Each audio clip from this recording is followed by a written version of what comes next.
اللهم إني أسألك علما نافعا.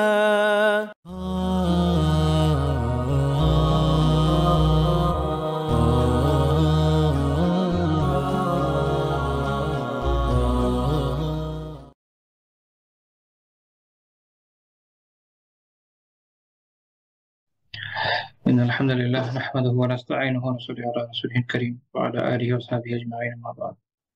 রাসূলুল্লাহ সাল্লাল্লাহু আলাইহি ওয়াসাল্লামের পবিত্র জীবনাচরণ থেকে আমরা বেশ কিছু বিষয় আলহামদুলিল্লাহ তোমাদের আলোচনা করেছি।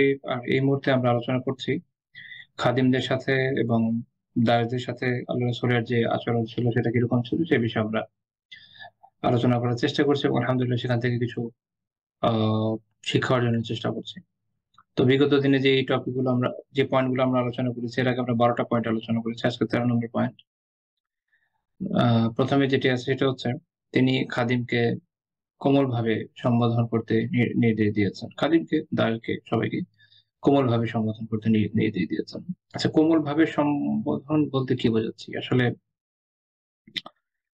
একটা সময় ছিল যেহেতু দাস যে বিষয়টা, দাস বলেন গোলাম বলেন, তারা তাদের মুনিবকে বা তাদের যারা তাদেরকে কিনে নিয়ে আসতো এদেরকে সম্বোধন করতো অনেকটা এইভাবে যে যেন সে তার একদম মালিক বলতে কি একদম রব টাইপের আর কি। তো ওইরকম শব্দ প্রয়োগও করতো আমরা কোরআনেও দেখি যে সূরা ইউসুফে এটার উল্লেখ পাবেন, যেখানে ইউসুফ আলাইহিস সালাম আহ তার সাথে যে কারাগারে সাথে ছিল তাকে কি বলেছিলেন? বলছেন যে উযকুরনি ইনদা রাব্বিক, তোমার রবের কাছে আমার ব্যাপারে উল্লেখ করো। সূরা ইউসুফের 42 নম্বরে আছে। তো এটা ওই ওই সময়কার আহ কি বলা যায়, ওই সময়কার ট্রেডিশন ছিল, যেভাবে এভাবেই চলছে। তো এখানে দেখা গিয়েছে যে একজন মানুষকে তার মনুষ্যত্বের জায়গা থেকে নিচে নামিয়ে দেওয়া হচ্ছে। আমরা দেখেছি যে দাস প্রথার ক্ষেত্রেও ইসলামের যে দৃষ্টিভঙ্গি, ইসলামের যে আচার ব্যবহার, ইসলামের যে সকল নিয়ম কানুন রয়েছে এটার সাথে আসলে অন্য কারোটাই যায় না। অন্যান্য সমাজ সভ্যতায়, অন্যান্য দেশে, অন্যান্য কালে যেভাবে দাসদের সাথে ব্যবহার করা হয়েছে এটার সাথে ইসলামের চিন্তা ভাবনা, দৃষ্টিভঙ্গি, আচার আচরণ একদম ভিন্ন। তো অন্যান্য জায়গাগুলো তো আছেই, অধিকারের জায়গাগুলো তো আছেই, এমনকি সম্বোধনের জায়গাগুলোতেও যেখানে মানুষকে ডিহিউম্যানাইজ করা হয়েছে। আবার দেখা গেছে যে তার যে মালিক, তাকে যেখানে একদম প্রায় আলিয়াযুবিল্লাহ খোদার আসনে বসানোর মতো জায়গায় নিয়ে যাওয়া হয়েছিল অন্যান্য সমাজ সভ্যতায়, এটা ইসলাম এটাকে নাকচ করে দিয়েছে। এবং নাকচ করতে গিয়ে তার যে সম্বোধন, এই সম্বোধনের যে প্রক্রিয়া তার মধ্যে পরিবর্তন এনেছে। রাসূলুল্লাহ সাল্লাল্লাহু আলাইহি ওয়াসাল্লাম বলেছেন যে লা ইয়াকুলান্না আহাদুকুম আবদি ওয়া আমাতি।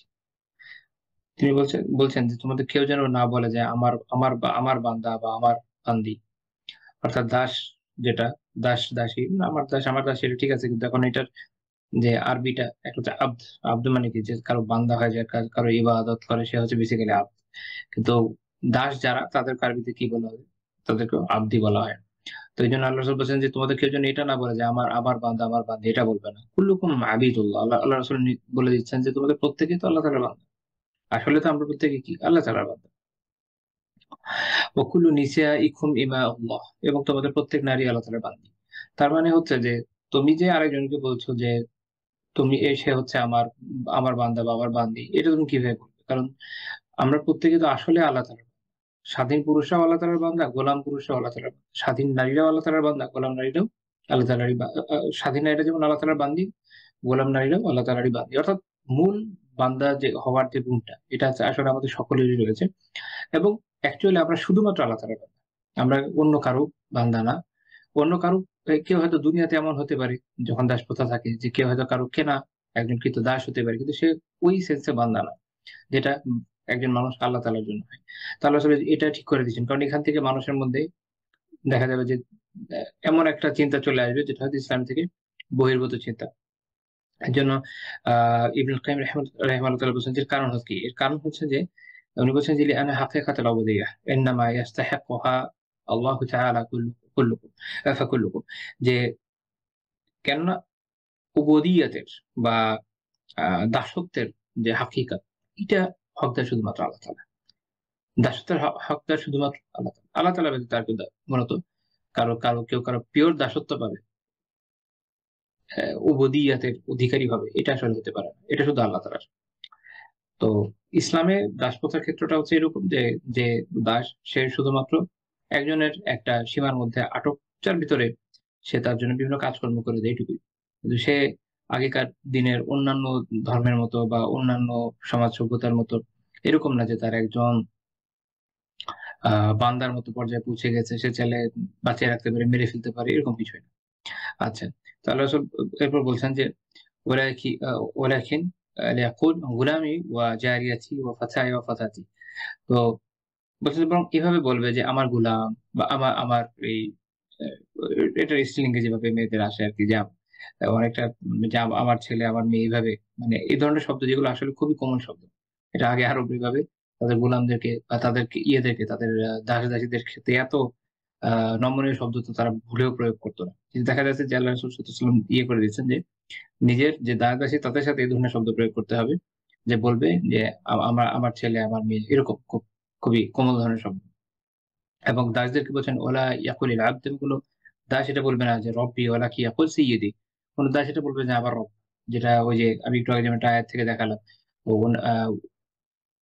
আরবরা এরকম, এটা তাদের ট্র্যাডিশন এর মধ্যে ছিল যে তারা এরকম বলত যে আমার রব, বা আল্লাহ রাসূল সাল্লাল্লাহু আলাইহি ওয়াসাল্লাম ওটাকে সংশোধন করে বললেন যে এটা বলবে না। বরং বলবে যে সাইয়্যিদি। সাইয়্যিদ মানে হলো সর্দার, নেতা।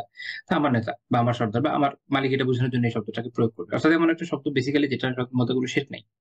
কারণ রব শব্দটা যখন প্রয়োগ করা হচ্ছে এটার মধ্যে একটা শিরকের একটা গন্ধ চলে আসছে। রব কারো সাথে যদি যুক্ত করে প্রয়োগ করা হয়, যেমন ধরেন রব্বুল বাইত, বাড়ির মালিক।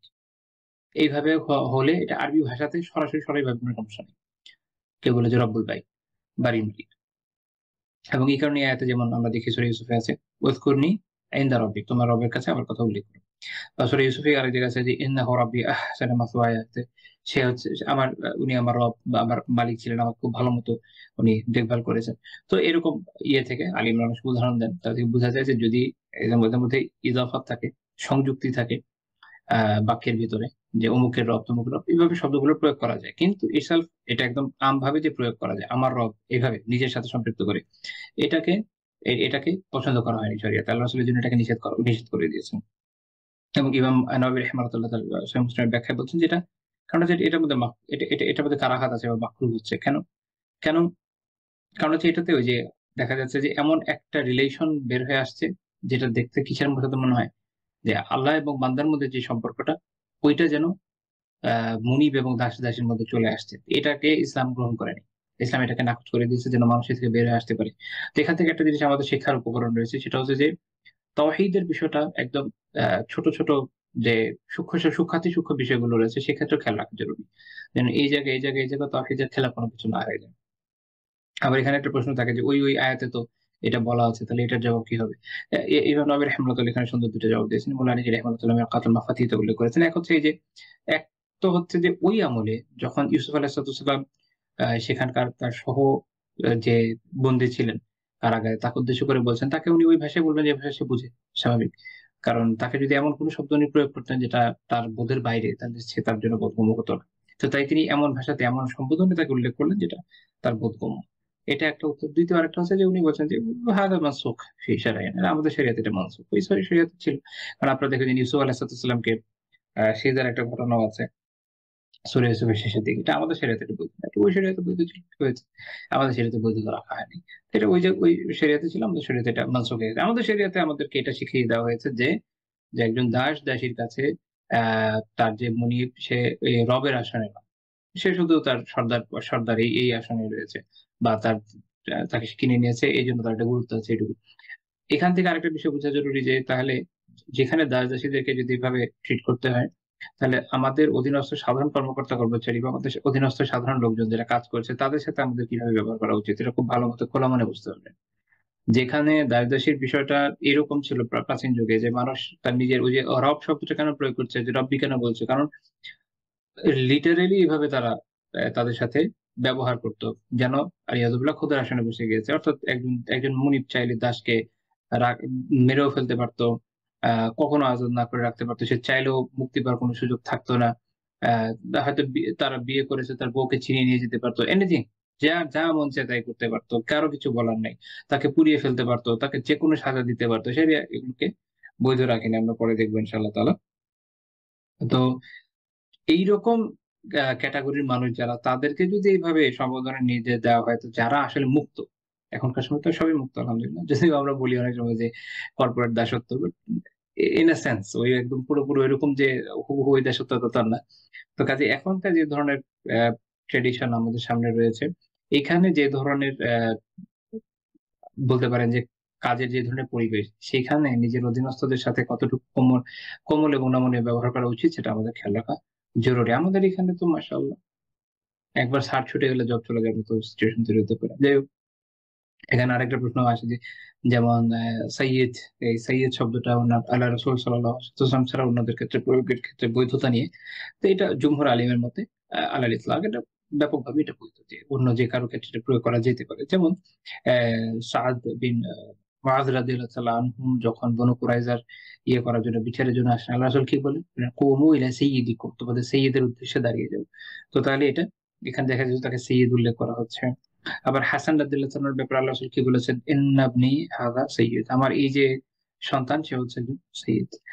উম্মু দারদা রাদিয়াল্লাহু তাআলা আনহু যখন আবু দারদা রাদিয়াল্লাহু তাআলা সনদে হাদিস বর্ণনা করতেন, বলেন যে হাদ্দাসানি সাইয়্যিদি আবু দারদা, যে আমার সাইয়্যিদ আবু দারদা এই হাদিস বর্ণনা করেছেন। এইখান থেকে আবার আলিমরা আরেকটা চমৎকার মাসআলা বের করেছেন যে এটা মুস্তাহাব, যে আমি যদি ভুল হয় ফতোয়া স্বামীতে এটা আছে, ভুল হতে পারে, যে অনেক আগে বলেছি যে, বাট মাসআলা ঠিক আছে। সেটা আছে যে স্ত্রী স্বামীকে সাইয়্যিদ ডাকবে, এটা মুস্তাহাব একটা আমল। আচ্ছা, অ্যাকচুয়ালি স্বামী স্ত্রী সাইয়্যিদি। আচ্ছা, তারপরে আসেন আমরা পরের পয়েন্টে চলে যাই। তো রাসূলুল্লাহ সাল্লাল্লাহু আলাইহি ওয়াসাল্লাম খাদিমকে কাজে দেরি করতে দেখলে তার প্রতি রাগান্বিত হতেন না। এটা আমরা শিশুদের সাথে তার ব্যবহারে আলোচনা করে এসেছি। এখন আমরা এটাকে আরেকটা দৃষ্টিকোণ থেকে দেখব। সেটা হচ্ছে খাদিমের সাথে তার যে ব্যবহার, সেই দৃষ্টিকোণ থেকে দেখব। এটা আনাস রাদিয়াল্লাহু তাআলা আনহুর একটা ঘটনা। এখান থেকে আরেকটা বিষয়, যে একটা হাদিস থেকে অনেকগুলো ফাওয়ায়েদ পাওয়া যেতে পারে, অনেকগুলো মাসাইল জানা যেতে পারে। ভিন্ন ভিন্ন শিক্ষা আমরা একটা হাদিস থেকে পাই। এ কারণে দেখবেন যে ওলামা যখন তাদের কিতাবগুলোতে, হাদিসের কিতাবগুলোতে হাদিসকে লিপিবদ্ধ করেন, যেমন ধরেন ইমাম বুখারী রাহিমাহুল্লাহ, একটা হাদিসে একটা পার্ট নিয়ে একটা অধ্যায় নিচ্ছেন, আরেকটা অধ্যায়ে আরেকটা পার্ট নিচ্ছেন, আরেকটা অধ্যায়ে আরেকটা পার্ট নিচ্ছেন। তো একটা হাদিস থেকে আলাদা ফিকহি বিষয় বের হয়ে আসে। এটাও জানা দরকার যে একটা হাদিস যখন পড়বেন, যদি আপনি মনোযোগের সাথে পড়েন, আ উত্তম অভিরুচির সাথে পড়েন, তাহলে দেখবেন যে অনেক কিছু এখান থেকে আপনি শিখতে সক্ষম হচ্ছেন। সহিহ মুসলিমের হাদিস, আনাস রাদিয়াল্লাহু তাআলা আনহু বলছেন যে কানা রাসূলুল্লাহ সাল্লাল্লাহু আলাইহি ওয়াসাল্লাম মিন আহসানি নাসি খুলুকা, আল্লাহ রাসূল সাল্লাল্লাহু আলাইহি ওয়াসাল্লাম ছিলেন মানুষের মধ্যে সবচেয়ে উত্তম আখলাকের অধিকারী। একজন দাস বা একজন খাদেম, ইনি এখানে খাদেম, আনাস রাদিয়াল্লাহু আনহু দাস ছিলেন না, মুক্ত ব্যক্তি ছিলেন। তিনি 10 বছর আল্লাহ রাসূলের খিদমত করেছেন। তবাকাত আম ইবনে সাদ রাহিমাহুল্লাহ যে তাবাকাত, সেইখানে একটা বর্ণনা আছে যেটা ইবনে হাজার রাহিমাহুল্লাহ সনদকে হাসান বলেছেন একজনের বাড়িতে। সেটা থেকে এটা বোঝা যায় যে ফুললি 10 বছর হবে না, 9 বছর কয়েক মাস হবে আরকি।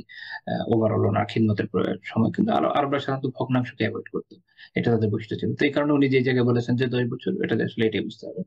তো উনি 10 বছর আল্লাহ রাসূলের খিদমত করেছেন। একজন ব্যক্তি 10 বছর, এবং তিনি নাবালক বয়স থেকেই খিদমত শুরু করেছেন, বালেগ হওয়া পর্যন্ত তার খিদমত করেছেন। স্বাভাবিকভাবে ওই সময় যতটা ইজিলি তিনি আল্লাহ রাসূলের কাছে যাতায়াত করতে পেরেছেন, এইটা অন্য কোনো সাহাবীর কাছে পক্ষে কিন্তু সম্ভব হয় না। এটা মনে রাখার বিষয়। আব্দুল্লাহ বিন ওমর রাদিয়াল্লাহু তাআলা একটা বয়সে, আব্দুল্লাহ বিন আব্বাস রাদিয়াল্লাহু তাআলা একটা বয়সে, এবং আনাস বিন মালিক রাদিয়াল্লাহু তাআলা উনারা যেহেতু নাবালক বয়স থেকে আল্লাহ রাসূল সাল্লাল্লাহু আলাইহি ওয়াসাল্লামের কাছে যাতায়াতের ওনার সুযোগ ছিল, এবং আলী বিন আবি তালিব রাদিয়াল্লাহু তাআলা উনারা আসলে যত ক্লোজলি আল্লাহ রাসূল সাল্লাল্লাহু আলাইহি ওয়াসাল্লামকে দেখেছেন, এবং যত ক্লোজলি তার পরিবারের সাথে তাদের রিলেশন ছিল, এটা আসলে অন্যান্য সাহাবীদের পক্ষে সম্ভব হয়নি। কারণ বাকিরা বালেগ ছিলেন, ওনাদের পক্ষে ওনাদের জন্য পর্দার ব্যারিয়ার ছিল, অন্য বিষয় ছিল। তো এত ক্লোজলি দেখার পরও যখন একজন ব্যক্তি কারো ব্যাপারে এই সার্টিফিকেশন দেন যে তিনি হচ্ছেন আহসানুন নাসি খুলুকা, তিনি মানুষের মধ্যে আখলাকের দিক থেকে সবচেয়ে উত্তম, সবচেয়ে সুন্দর, তাহলে নিঃসন্দেহে তিনি কিন্তু সবচেয়ে উত্তম একজন কনফিউশন নেই। আমার আপনার খাদিম বা আমার আপনার সাথে যারা চলে, তারা কি আসলে আমাদের জন্য এই সার্টিফিকেশন দিচ্ছে কিনা, এটা কিন্তু জরুরি প্রশ্ন। অনেক সময় দেখা যায় যে একজন মানুষ হয়তো বাহ্যিকভাবে অনেক ভালো, সবাই অনেক ভালো মনে করেন, কিন্তু যারা তার খিদমত করেছেন বা কিছুদিন হলেও খুব কাছাকাছি থেকেছেন, তারা বিভিন্ন লেখা লেখেন। অনেক সময় এরকম দেখা যায় যে ফেসবুকে অনেকে এরকম লিখে যাচ্ছে যে অমুকের সাথে কিছুদিন ছিলাম, তার মধ্যে এই পেয়েছি ওই পেয়েছি, আলী হতগুলো দুঃখজনক বিষয়। এইটা হচ্ছে গুরুত্বপূর্ণ ব্যাপার, যে আপনি যখন ডেইলি একটা মানুষের সাথে থাকবেন, দূর থেকে দেখলে তো অনেক কিছু মনে হয়, কিন্তু যখন ডেইলি বেসিস একজন মানুষের কাছে থাকবেন, তখন আসলে তিনি কতটুকু ভালো না খারাপ, এটা কিন্তু আপনার সামনে সুস্পষ্ট হয়ে যাবে, এটা লুকানো যায় না।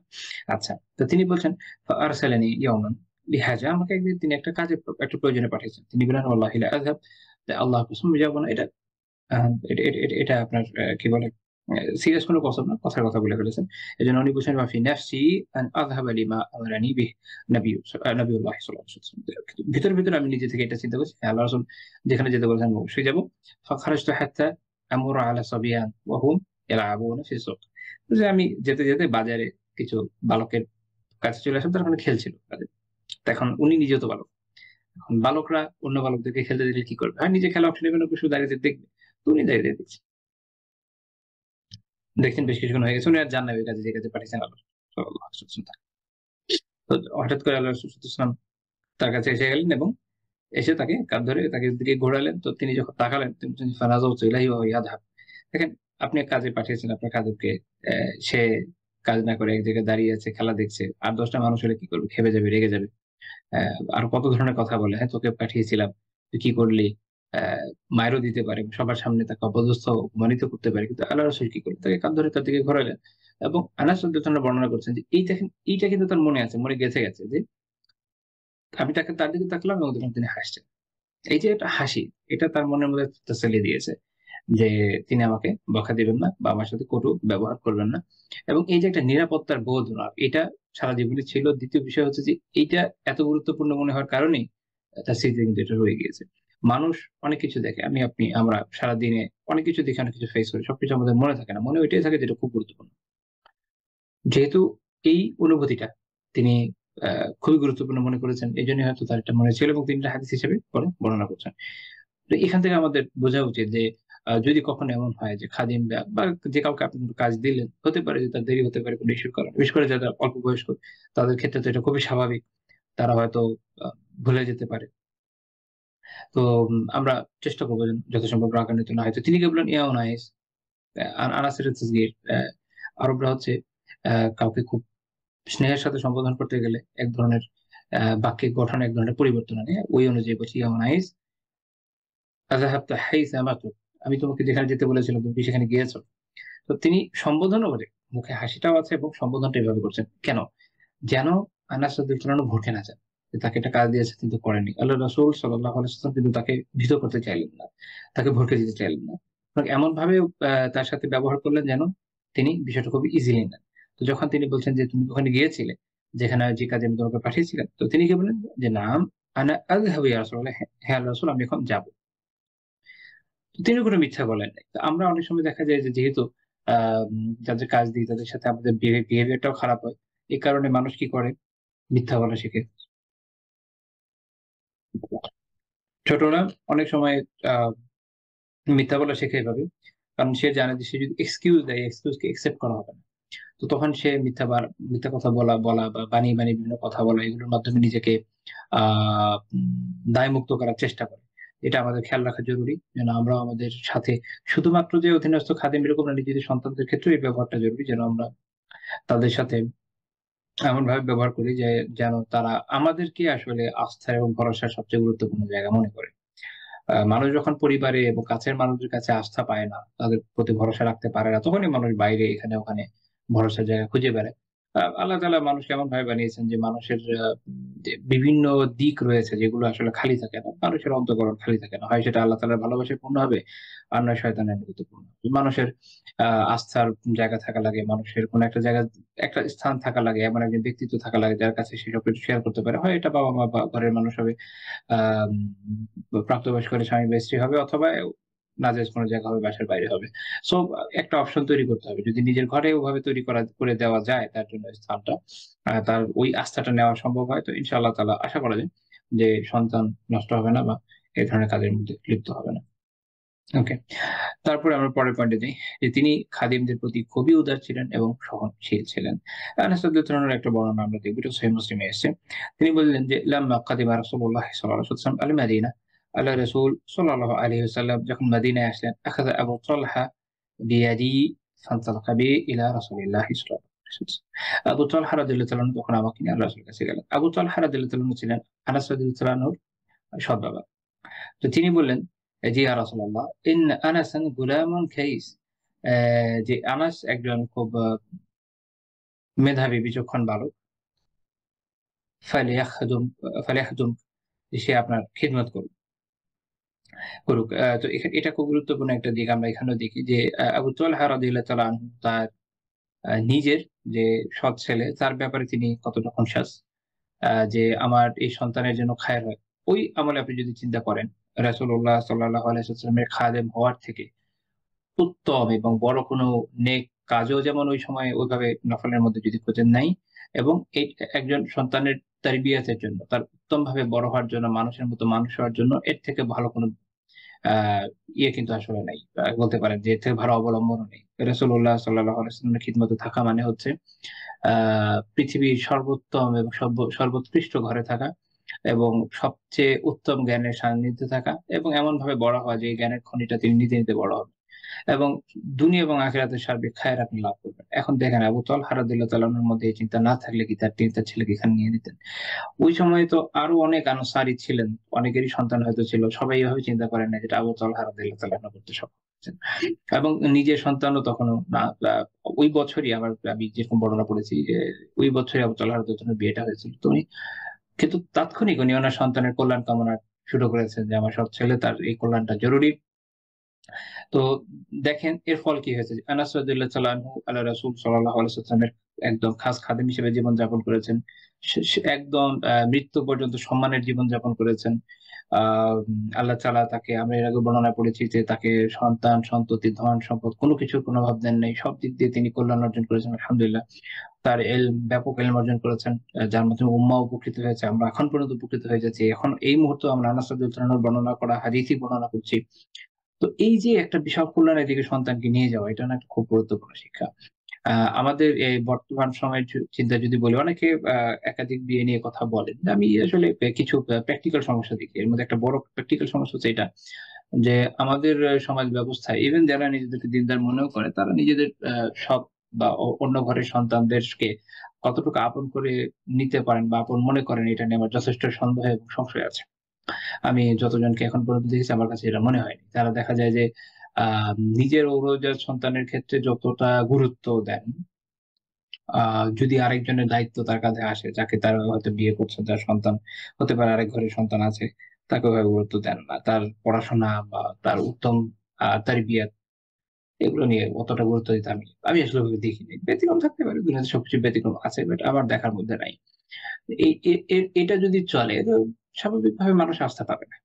মানুষ স্বাভাবিকভাবে আস্থা পাবে এবং মানুষ এজন্য আস্থা পায় না।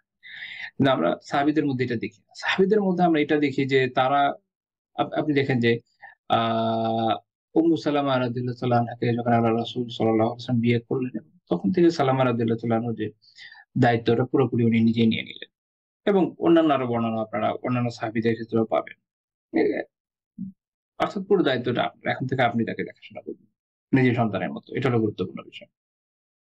কিন্তু এদের মধ্যে আমি দেখেছি যে একটা এমন একটা ব্যারিয়ার তারা তৈরি করে রাখেন যেটা তারা নিজেরা কখনো ভাঙতে দেন না। এটা যদি না হয় তাহলে আবার আরেকটাও হয় যে দেখা গেছে যে কেউ আলহামদুলিল্লাহ খুব ভালো মতো সন্তানকে তরবিয়তের চেষ্টা করেছে কিন্তু সন্তানটাই গ্রহণ করতে চায় না। ইভেন দিনদার আমি খুব শুনেছি দিন পালন করে মাশাআল্লাহ দাওয়া-টাওয়া করে বেড়ায়। কিন্তু নিজের মায়ের আ পরবর্তী স্বামী যিনি, তিনি যতই তার টেক কেয়ার করার চেষ্টা করুক না কেন, এটা সে ভালো চোখে নেয় না। তার মনে হয় যে এই লোক আমার বাবা না, সে কেন আমার উপর ইয়ে করছে, আমার ও আমার আম আমার ব্যাপারে এত বেশি সতর্ক সচেতন হওয়ার চেষ্টা করছে। তো এই পারস্পরিক সমস্যাগুলো কারণ এগুলো আসলে একটা এমন একটা সিচুয়েশন তৈরি করেছে যে চাইলেও বিষয়টা এত সহজ হয়ে উঠছে না আমাদের সমাজ ব্যবস্থায়। আল্লাহু আলাম বাট এই সমস্যাগুলো আছে। এটা প্র্যাকটিক্যাল প্রবলেম, এটা অস্বীকার করার কোন স্থান নাই। আচ্ছা, তো যেটা বলছিলাম এরপরে আমরা যাই। আনাস রাদিয়াল্লাহু তাআলা বলছেন যে ফাখাযামতুহু ফি সাফর আল হাদার। আমি বাড়ির বাইরে সফরে সব অবস্থায় তার খিদমত করে গেছি। ওয়াল্লাহি মা ক্বালা লি শাই صنعته লিমা صنعت هذا هكذا ولا لشيء لم أصنعه লিমা লাম তাসনা' هذا هكذا। তিনি আল্লাহর কসম তিনি কখনো আমি এমন কিছু করার পর বলেন নাই যে, "এটা এমন করে কেন করলে?" বা আমি কিছু না করার পরে বলেন নাই যে, "এটা কেন করলে না?" অর্থাৎ তিনি তাকে এই উদারতা দেখিয়েছেন এবং এইভাবে সহনশীলতার সাথে তার সাথে ব্যবহার করেছেন যে, "তুমি তোমার মতো কাজটা করো। ভালো ভালো মতো যেন করে এজন্য সুযোগও তিনি দিয়েছেন। কিন্তু যদি সেটা ভুলও হয়ে যায় এটার জন্য তাকে বকাঝকাও করেননি। আবার যদি কোনো কিছু করতে ব্যর্থ হন এটার জন্য তাকে বকাঝকা করেন নাই। তো এই উত্তম তারবিয়তের ফলেই আনাস রাদিয়াল্লাহু তাআলা আনহু হয়ে উঠতে পেরেছেন। এবং সহিহ মুসলিমের একটা বর্ণনায় তিনি বলছেন যে খেদামতু রাসূলুল্লাহি সাল্লাল্লাহু আলাইহি ওয়াসাল্লাম 9 সিনিন, আমি আল্লাহ রাসূল সাল্লাল্লাহু আলাইহি ওয়াসাল্লামকে 9 বছর খিদমত করেছি। ফামা আ'লামুহু ক্বালা লিকাত লিমা ফাআলতু কাযা ওয়া কাযা ওয়া লা আবা আলাইয়া শাইআন কাত। তিনি বলছেন যে এর মধ্যে কখনো এমন হয় নাই যে আমি তার থেকে কখনো এমন কিছু দেখিনি বা এমন কিছু জানি না যে আমি কোনো কিছু করেছি আর তিনি বলছেন যে, তুমি এটা এভাবে কেন করলে?" বা কখনো কোনো কিছু দোষ ধরেছেন, এটা তিনি করতেন না। এটা আবার আসলে বৈশিষ্ট্যই ছিল না যে তিনি কারো এরকম দোষ ধরে বেড়াতেন। ইন্টারেস্টিংলি আমরা এর আগে বর্ণনায় দেখেছি যে তিনি তার স্ত্রীদেরও আসলে এভাবে দোষ ধরতেন না। অর্থাৎ রাসূলুল্লাহ সাল্লাল্লাহু আলাইহি ওয়াসাল্লামের উত্তম চারিত্রিক আদর্শ ছিল এরকম যে তিনি স্ত্রী অধীনস্থ করা ব্যক্তিদের এইভাবে মানে দোষ ধরে, ধরে তাদেরকে কষ্ট দেওয়া এটা তিনি করতেন না। ইহসানের চেষ্টা করতেন। যেই জায়গাগুলোতে তার নিজের ছাড় দেওয়ার সুযোগ আছে, ব্যক্তিগত বিষয়, এখানে তিনি সাধারণত ছাড় দিতেন। কিন্তু যদি দ্বীনি বিষয় আসতো আপনারা দেখেছেন যে তিনি সেখানে ছাড় দিতেন না। এইজন্য ইবনে হাজার রাহিমাহুল্লাহ তাআলা ফাথুল বারীতে বলছেন যে যদি এমন হয় যে ফাআম্মাল উমুরুল লাযিমা শারআন, যদি এমন হয় যে শারঈভাবে যে জিনিসটা আবশ্যক এমন কোন বিষয় যদি আসে, ফালা ইয়াতাসামাহু ফিহা লিআন্নাহা মিন বাবিল আমর বিল মারুফ ওয়া নাহই আনিল মুনকার। ওই জায়গায় কোন আ অলসতা, উদাসীনতা বা সহনীয়তা এটার সুযোগ নেই। কারণ এটা সৎ কাজের আদেশ এবং অসৎ কাজের নির্দেশ দেওয়ার মতো বিষয়ের অন্তর্ভুক্ত হয়ে যাবে। এটা শরীয়র একটা বিধান, এটা আমাদের তখন পালন করতে হবে। তো আমরা দেখেছি যে সলাতের বিষয় বা অন্যান্য বিষয়ে আল্লাহ রাসূল সাল্লাল্লাহু আলাইহি ওয়াসাল্লাম আ পরিবারের লোকজনকে তখন ছাড় দেন এই যে জায়গাগুলোকে বাধ্যতামূলক বিষয় যেগুলো। কিন্তু যখন বিষয়গুলো ব্যক্তিগত জায়গায় চলে আসে তিনি শুধু ছাড়ের উপর ছাড়ই দিয়ে গেছেন, ইহসানের পর ইহসানই করে গেছেন। এটা নিজের পরিবারের সাথে করেছেন এবং নিজের খাদিমদের সাথে করেছেন, নিজের নাতি-নাতনি সন্তান সবার সাথেই করেছেন, সাহাবীদের সাথে করেছেন, এমনকি কুফারদেরও উনি অনেক ছাড় দিয়েছেন। যে জায়গাগুলো ব্যক্তিগত। কিন্তু যখনই দ্বীনি বিষয় চলে আসে তখন কিন্তু তিনি ছাড় দিতেন না। এটা আমরা বিভিন্ন বর্ণনা থেকে জানি এবং দেখি। আমাদের হয়েছে কি যে আমাদের মধ্যে অনেকের মধ্যে এই সমস্যাটা দেখা যায় যে আমরা এই ছাড়ের বর্ণনাগুলো পড়ার পর মনে করি দুনিয়ার সব জায়গায় ছাড় দেয়া যাবে। আমি দ্বীনি বিষয়ে ছাড় দিয়ে বসে থাকব। এই সুযোগ আমাকে কে দিচ্ছে? এই সুযোগ তো শরিয়া দেয়নি। এবং আল্লাহ রাসূল সাল্লাল্লাহু আলাইহি ওয়াসাল্লাম তার এত উত্তম চারিত্রিক বৈশিষ্ট্যের পরেও কখনো এই কাজ করেননি। এই কারণ হচ্ছে দ্বীনি বিষয়ে ছাড় দেওয়াটা এটা উত্তম চারিত্রিক বৈশিষ্ট্য না। এটা নিকৃষ্ট চারিত্রিক বৈশিষ্ট্য। আর নিজের ব্যক্তিগত বিষয়ে ছাড় দেওয়া এটা হচ্ছে উত্তম চারিত্রিক বৈশিষ্ট্য। তো যদি দ্বীনি কোনো ইস্যু আসে এখানে আমার ছাড়ের প্রস্তাব নাই। এখানে শরিয়া যা বলেছে আমি তাই বলব। শরিয়া যা বলেছে আমি সেভাবেই আরেকজনের সাথে ব্যবহার করব। আর যখন ব্যক্তিগত বিষয় আসবে তখন আমি যত ছাড় দিতে পারবো আমার আখলাক তত উত্তম হিসেবে বিবেচিত এবং এজন্য আমি আল্লাহ তাআলার কাছে উত্তম প্রতিদান আশা করি।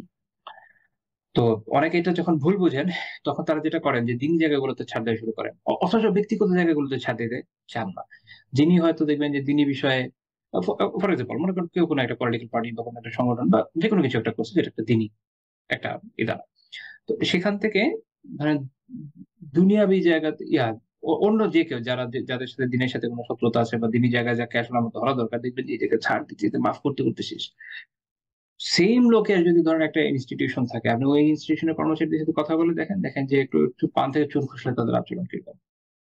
এটা হওয়ার কথা না, হওয়ার কথা ছিল উল্টা। এখানে হচ্ছে সমস্যা। অর্থাৎ দিনকে আমরা ভুল রিপ্রেজেন্ট করি এবং ভুলভাবে বুঝি, ভুলভাবে উপস্থাপন। আল্লাহ আমাদেরকে শুধরায় দেবেন। আচ্ছা। তারপরে কয়টা যে তিনি তো নিজে খাদিমদের ওভাবে দোষ ধরতেন না। আচ্ছা। তো তাহলে তিনি তার সামনে যে অন্য কেউ ধমক দিবে এটা তিনি পছন্দ করতেন না, উনি এটাতে বাধা দিতেন। আনাস রাদিয়াল্লাহু তাআলা আনহু বর্ণনা করছেন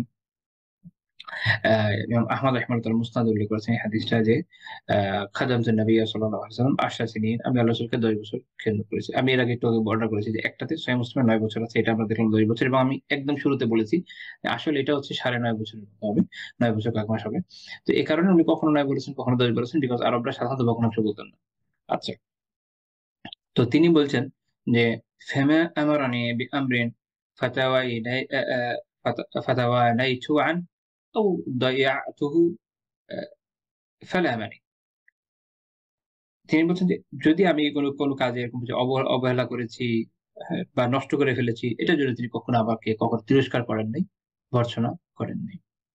ফালা মানি, আমাকে তিনি কখনো তিরস্কার, নিন্দা, ভর্ৎসনা এগুলো করেন নাই। ফাইল্লা মানি আহাদুম মিন আহলি বাইতিহি ইল্লা ক্বাল, যদি তার বাড়ির কেউ আমাকে তিরস্কার করতে চাইতেন বা ভর্ৎসনা করতে চাইতেন তিনি বলতেন দাউ ফালাউ কুদ্দিরা আও ক্বালা লাউ কুদিয়া আইয়াকুনা কান। যে তাকে ছেড়ে দাও, তাকদীরে যা ছিল এটা হয়ে গেছে, এখন এটা নিয়ে তাকে ধরার কোনো প্রয়োজন নেই। মানে আমি একটু ভাবানুগ করলাম আরকি। তো মূল কথা হচ্ছে এটা মুসনাদ আহমদের ১৩,৪৯৮ হাদিস এটা। শেখ শাহবানুর রাহিমাহুল্লাহ হাদিস সহিহ বলেছেন। মূল কথা হচ্ছে এটা যে যখন একটা কিছু হয়ে যায়, কিছু একটা ঘটে যায়, এটা তো আসলে তাকদীরের বিষয়। কারণ আমরা জানি যে যা হওয়ার তা হয়েছে, যা হয়নি তা হবার ছিল না। তো আপনি রাসূলুল্লাহ সাল্লাল্লাহু আলাইহি ওয়াসাল্লামের জীবন যদি গভীরভাবে ও অধ্যয়ন করেন, তার জীবনের পড়তে, পড়তে তাকদীরের ভালো মন্দের প্রতি যে আস্থা, বিশ্বাস, ভরসা এবং এই অনুযায়ী জীবন যাপন করা, এটা আপনি শিখতে পারবেন। সিরাত পাঠ থেকে আমরা অনেক কিছু শিখি। খুব ইন্টারেস্টিংলি তাকদীরের ভরসার বিষয়টা বা তাকদীরের ভালো মন্দের প্রতি আস্থার বিষয়টা আমরা ওভাবে শিখতে সক্ষম হই না হয়তোবা। আমি অনেক সময় অনেকে লেখা-টেখা দেখেছি। আমার কাছে মনে হচ্ছে যে বিষয়টা একটু অবহেলিত রয়ে গেছে। আপনি আল্লাহ রাসূলের জীবনের পুরোটার মধ্যেই আপনি শিক্ষাটা পাবেন যে তিনি কিভাবে তাকদীরের প্রতি আস্থাশীল ছিলেন। আমরা আমরা আমরা আমরা বলি যে হ্যাঁ, তাকদীরের প্রতি আমি বিশ্বাস রাখি। তাকদীরের ভালো-মন্দের প্রতি আমার ভরসা আছে। কিন্তু এটা বলাটা যত সোজা, করাটা তার থেকে অনেক। যখন একটা কিছু হয়ে গেছে, আপনি যখন হাদিস অনুযায়ী চিন্তা করবেন যে হ্যাঁ, যেটা হয়েছে সেটা হয়ে গেছে। এখন আমি সবর করব।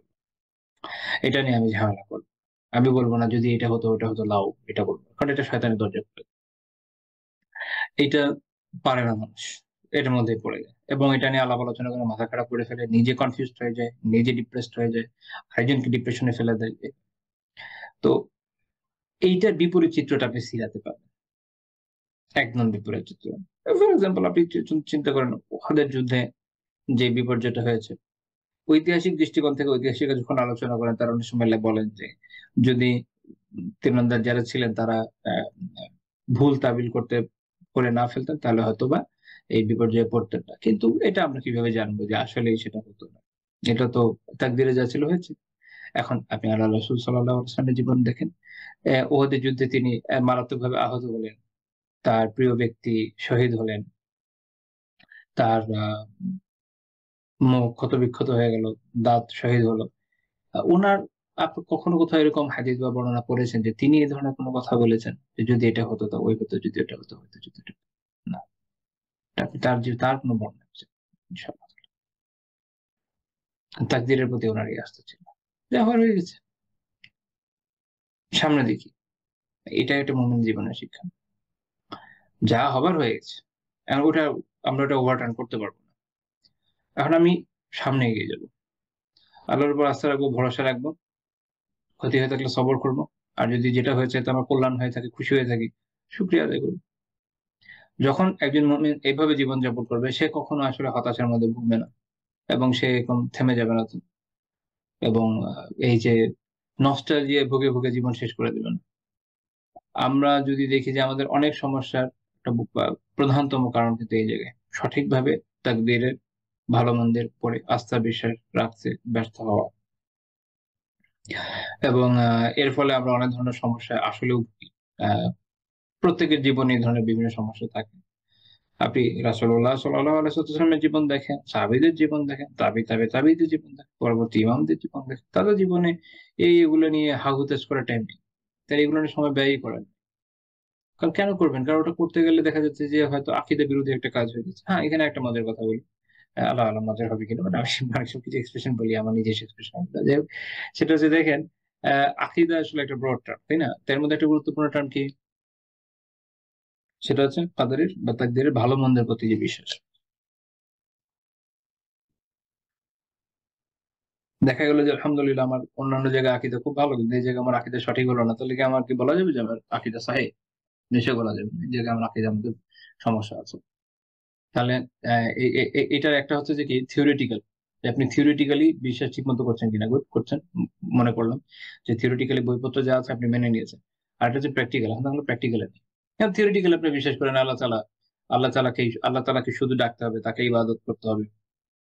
তাহলে আল্লাহ তাআলা বলছেন যে, আল্লাহ তাআলার সাথে অন্য করে অন্য কাউকে ডেকো না। অ্যা বিভিন্ন জায়গায় আল্লাহ তাআলা নিষেধ করেছেন। এখন আপনি এটা প্র্যাকটিক্যালি বিশ্বাস করেন আল্লাহ তাআলা কাউকে ডাকবেন না। বিপদে-আপদে যেকোনো সময় শুধু আল্লাহকে ডাকবেন। আল্লাহ তাআলার কাছে সাহায্য চাইবেন। এখন এটা হলো আপনার থিওরিটিক্যাল বিষয়। অ্যাপ্লিকেবল সময়ে যখন আপনি অ্যাপ্লিকেশনে আসবেন তখন আপনি দেখা গেল যে অমুক তমুককে ডেকে বসতেছেন। "হে অমুক বাবা, তমুক বাবা হেল্প করতো।" প্র্যাকটিক্যাল জায়গাতে আপনি তখন শিরকের মধ্যে চলে যাচ্ছেন। সেম ভাবে তাকবীরের ভালো মন্দের বিশ্বাস আপনি থিওরিটিক্যালি খুব ভালো মানেন। কিন্তু যখন প্র্যাকটিক্যালি এপ্লাই এর জায়গায় চলে আসে তখন দেখা যাচ্ছে আপনি এপ্লাই করতে পারছেন, আপনি ভেঙে পড়ছেন। আপনি ওই অস্থিতিশীলতার মধ্যে দিয়ে আপনি যাচ্ছেন। কেন এটা হলো? ওই কি হলো? অভিযোগ অভাবের শেষ নাই। আরো বিভিন্ন সমস্যা যেটা দেখা গেল কি প্র্যাকটিক্যালি আসলে তাকবীরের ভালো মন্দের মধ্যে আপনার বিশ্বাসটা থাকলো। তখন দেখা গেল ওই যে আগেরটা যেরকম তাওহীদের মধ্যে প্র্যাকটিক্যাল আকীদায় বা তাওহীদুল আমালির মধ্যে ত্রুটি আছে। এইটাতে হচ্ছে তাকদীরের মধ্যে প্র্যাকটিক্যাল জায়গাতে আপনার ত্রুটি রয়ে গেল। তাহলে এটা বিশুদ্ধ আকীদা হলো। তাহলে বিশুদ্ধ আকীদা আমাদের আকীদাকে বিশুদ্ধ করতে হবে। হ্যাঁ? আকীদাকে বিশুদ্ধ করতে হবে মানে কি? আল্লাহ তাআলা সম্পর্কিত আকীদা, রাসূল সম্পর্কিত আকীদা থেকে নিয়ে একদমই তাকদীর, হ্যাঁ? এই সবগুলো জায়গা যতগুলো বিষয় আছে আকীদা সবগুলোতেই আকীদাকে বিশুদ্ধ করতে হবে। এটা শুধুমাত্র ১ টা ২ টা জায়গার মধ্যে সীমাবদ্ধ নয়। এটা আমাদের খেয়াল রাখা উচিত এবং আমরা যদি এটা করতে সক্ষম হই আমাদের জীবনে অনেক সমস্যা ইনশাআল্লাহ দূর হয়ে যাবে। তো এখান থেকে আমরা দেখলাম যে রাসূলুল্লাহ সাল্লাল্লাহু আলাইহি ওয়াসাল্লাম নিজে যেমন খাদিমদের দোষ ধরেননি, অন্যদেরকে এই বিষয়ে নিষেধ করেছেন এবং এখানে আসলে হুসনুত তারবিয়াত আছে। উত্তমভাবে তারবিয়াত করেছেন। শুধু খাদিমকে না, পরিবারের লোক। সবাইকে একটা জিনিস শিখিয়ে দিয়েছেন যে তাকবীর জাহিল হয়ে গেছে। বাসায় দেখা গেল যে আপনার হতে পারে অনেক সময় যেরকম হয় যে আ আহলিয়ার হাত থেকে পড়ে একটা প্লেট ভেঙে গেল। অনেক দামি একটা প্লেট ভেঙে গেছে। তো অনেক সময় কষ্ট করে বেচারা চাকরি-বাকরি করে অল্প টাকা-পয়সা যা কামায় তা দিয়ে কিনেছে। কষ্ট হয়, খারাপ লাগতে পারে। সিম্পল। কিন্তু তাকদীরে ছিল হয়ে গেছে। এখন আর আপনার বকাঝকা করে তো লাভ নেই। সবর করেন। আল্লাহ তাআলার কাছে উত্তম প্রতিদানের আশা করেন। আল্লাহ তাআলা এজন্য আপনাকে জাযায়ে খাইয়ে দিবেন। এই দুনিয়ায় দিবেন, আখিরাতেও দিবেন। ওইটাই তো মূল প্রাপ্য। ওইটাই তো দরকার আমার। আমি যদি এখানে ধমকাধমকি করি, আমি কি পাবো? কিছুই পাবো না আসলে। বরং আমার এই ব্যবহারের কারণে দেখা যাবে যে হয়তো আমার আহলিয়া ক্ষুব্ধ হলো, ক্রুদ্ধ হলো। বা যদি খাদেমের সাথে কেউ করে থাকে, কাজের লোকের সাথে কারো সাথে করে থাকে, তারাই ক্রুদ্ধ হবে, তাদের সাথে রিলেশন খারাপ হবে। কিন্তু যদি সবর করা যায়, এটা সব দিক থেকে কল্যাণকর। আচ্ছা, তারপর আসেন ১৭ নম্বর পয়েন্ট যে তিনি এটা একটা জিনিস শিখিয়েছেন সেটা হচ্ছে খাদিম বা দাস-দাসীদের কাজ যদি পছন্দ না হয়, হতে পারে যে পছন্দ হলো না। সেক্ষেত্রে কাজ হচ্ছে যে তাদের প্রতি জুলুম না করা। বরং যদি আ এরকম সমস্যা হয় তখন কি করতে হবে? তাদেরকে ছেড়ে দিতে হবে। আগেকার দিনে মানুষ যে কাজটা করত সেটা হচ্ছে যে যদি দাস-দাসীদের কাজ পছন্দ না হতো বা তারা ভুল করত তাদেরকে নিষ্ঠুরভাবে মারপিট করত। আপনারা জানেন যে ওয়েস্টে উম ব্র্যান্ডিং করত গরু ছাগলের মতো অর্থাৎ শক্ত লোহার মধ্যে ব্র্যান্ড দেওয়া থাকতো। ব্র্যান্ড মানে যে ব্র্যান্ডের যে বিভিন্ন দাগগুলো আছে, ছাপগুলো আছে এগুলো বিভিন্ন ব্র্যান্ড থাকতো। ওই ব্যক্তির ব্র্যান্ড সেগুলোকে তারা গরম করে ব্যক্তির একজন দাস বা দাসীর পিঠে বা বিভিন্ন জায়গায় মেরে দিত। তো এরকম নিকৃষ্ট সব কাজ করবার তাদের মধ্যে ছিল এবং কোন কারণে যদি তাদের কাজ পছন্দ না হতো তাদেরকে ভয়ানকভাবে মারধর করত, প্রচন্ডভাবে শাস্তি দিত। তো রাসূলুল্লাহ সাল্লাল্লাহু আলাইহি ওয়াসাল্লাম এটা নিষেধ করেছেন। তিনি বলছেন আম্মাল্লা আমাকুম মিন আ মিন মামলুকিকুম তোমাদের দাস-দাসীদের মধ্যে যাদের আ যারা তোমাদেরকে খুশি করে বা তোমাদের পছন্দ অনুযায়ী যারা কাজ করছে তাদেরকে কি করবে? ফাআত'ইমুহু মিম্মা তাকুলুন ওয়া আকসুহু মিম্মা তালবাসুন। তো তাদেরকে তোমরা যা খাও তাই খাও, যা পড়ো তা পড়ো। অর্থাৎ সহজ কথায় তাদের সাথে তোমার ভালো মিলে গেছে আলহামদুলিল্লাহ রেখে দাও। ভালোমতো খাও, ভালোমতো পড়ো। এখন যদি এরকম হয় যে না তাদের কাজ পছন্দ হচ্ছে না, তাদের সাথে মিলছে না, বারবার ভুল করছে, মানে বিরক্ত হয়ে যাচ্ছে, তখন কি করবে? ওমান লাম ইউলাইমকুম মিনহুম তাদের মধ্যে যাদেরটা এরকম হচ্ছে না, মিলছে না, ফাবাইউহু তাদের বিক্রি করে দাও। তাদেরকে বিক্রি করে দাও। মিলছে না তো ধরে রেখে তাকে মাইর দেওয়ার দরকার নেই, তো বিক্রি করে দাও। ওয়ালা তুআযযিবু খালকাল্লাহ। আল্লাহ তাআলার সৃষ্টিকে শাস্তি দাও। এই সুনান আবু দাউদের ৫,১৬০ নম্বর হাদিস শেখ আলবানী রাহিমাহুল্লাহ সুনান সাহিহ।